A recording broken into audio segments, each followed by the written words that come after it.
पंजाब के 2027 assembly election से पहले पॉलिटिकल पार्टीज के लिए एक वोटर ग्रुप इंक्रीजिंगली इंपॉर्टेंट होता जा रहा है, जेन जी। दैट मींस 18 to 29 इयर्स के voters. But the big question is, क्या पंजाब की जेन जी 2027 में डिसाइड कर सकती है कि गवर्नमेंट किसकी बनेगी? नंबर्स एक इंटरेस्टिंग पिक्चर शो करते हैं। Hello, I'm Khushbu Verma, and on today's Scoop Diggers, let's decode the Gen Z vote in Punjab and understand why political parties are now closely watching this young voter base. Punjab में कितना बड़ा है Gen Z vote?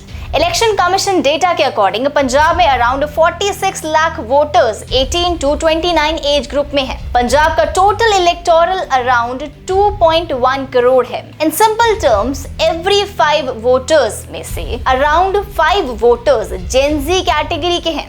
और election politics में ये numbers काफी significant है, because election सिर्फ बड़े वोटर्स ग्रुप से ही नहीं जीता जाता। अब इलेक्शन मार्जिन्स को समझते हैं। पंजाब के प्रीवियस असेंबली इलेक्शंस डेटा को देखें तो 117 सीट में से 24 सीट्स ऐसी थी जहां विक्ट्री मार्जिन 5% या उससे कम था। So imagine a constituency where the contestant is already extremely close.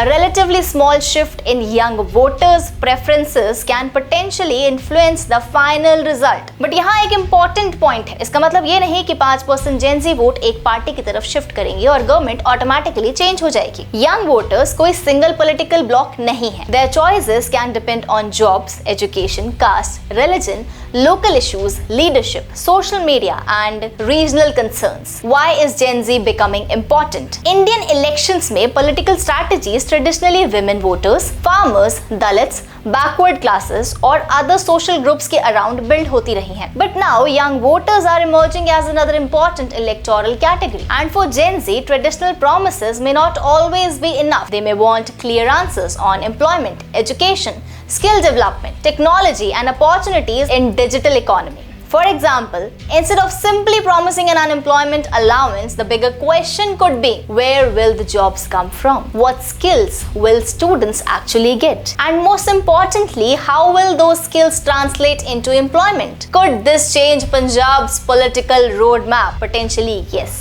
Political parties को अब एम्प्लॉयमेंट, एजुकेशन, स्किल डेवलपमेंट और करियर अपॉर्चुनिटीज जैसे इशू पर ग्रेटर फोकस करना पड़ सकता है। कैंपेन्स में यंग कैंडिडेट्स और यंग पॉलिटिकल वॉइसेस को भी ज्यादा स्पेस मिल सकती है। लेकिन इसका मतलब ये बिल्कुल नहीं है कि ट्रेडिशनल इलेक्टोरल फैक्टर्स खत्म हो रहे हैं। कास्ट, रिलीजन, लोकल लीडरशिप और पार्टी लॉयल्टी, ये फैक्टर्स अब भी मैटर करेंगे। जेन जी भी इन फैक्टर्स से कंप्लीटली सेपरेट नहीं है। डिफरेंसेस शायद सिर्फ इतना हो कि करियर, एम्प्लॉयमेंट और इकोनॉमिक इश्यूज उनके डिसीजन मेकिंग में एक और इंपॉर्टेंट लेयर ऐड कर दे। द बिगर पिक्चर, पंजाब ही एक लौता स्टेट नहीं है जहां ये यंग वोटर्स डेमोग्राफिक इंपॉर्टेंस है। 2027 में जिन 7 स्टेट्स में असेंबली इलेक्शंस होने वाले हैं, उत्तर प्रदेश, गुजरात, पंजाब, उत्तराखंड, हिमाचल प्रदेश, मणिपुर और गोवा, इन सब स्टेट्स में अराउंड 22% वोटर्स 18 से 29 इयर्स ओल्ड हैं। Together these 7 states have 940 assembly seats और इंटरेस्टिंगली प्रीवियस इलेक्शंस में इनमें से 257 सीट्स 5% या उससे भी कम मार्जिन से डिसाइड हुई थी। सो दो नंबर्स याद रखने लायक हैं। Around 22% young voters, around 27 assembly seats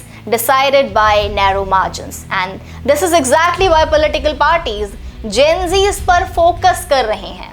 But will Gen Z actually decide the election? That's the $1,000,000 question. Because Gen Z's कोई one uniform voting group नहीं है।